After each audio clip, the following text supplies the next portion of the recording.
السلام علیکم ورحمۃ اللہ وبرکاتہ۔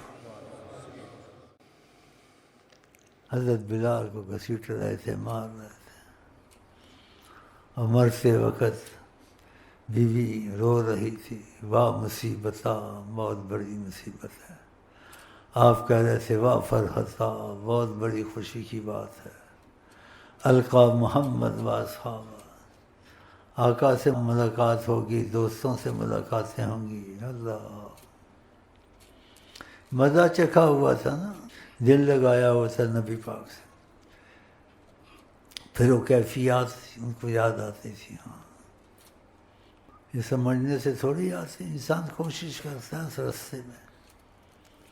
مجھے کچھ افسوس ہوا، کچھ باتیں پوچھی پرانے پہ ڈھیلے پڑ گئے۔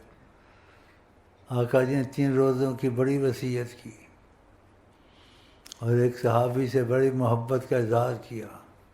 انہوں نے کہا مجھے وصیت کی تھی آقا جی نے محبت کر کے کہ 13، 14، 15 کے روزے ہر مہینے میں رکھنا۔ روزوں سے کمزور آدمی تھوڑا ہی ہو جاتا ہے۔ کہا صوموا تصحوا، روزے رکھو صحت مند ہو جاؤ گے۔ تو روزوں میں بھی چھوڑنا شروع کر دیا، کبھی رکھے کبھی چھوڑے۔ ایسا کرنا چاہیے تھا۔ جب تک ان باتوں کو اہمیت نہیں دو گے، چاہے وہ فرضاً نہیں ہیں لیکن آپ نے پسند کی ہیں، اس کو فرض سے بھی زیادہ سمجھو کہ انہوں نے کہا ہے، بس خلاص کرنا ہے، اور خوشی سے کرنا ہے۔ تو 13، 14، 15 کے روزے رکھیں۔ یہی تو مشکلیں ہیں، اکٹھے ہو جاتے ہیں وقتی جذبہ سے، کوئی رو لیتا ہے، کوئی جذبہ آ جاتا ہے، پھر وہ ویسے کے ویسے ہی ہو جاتے ہیں۔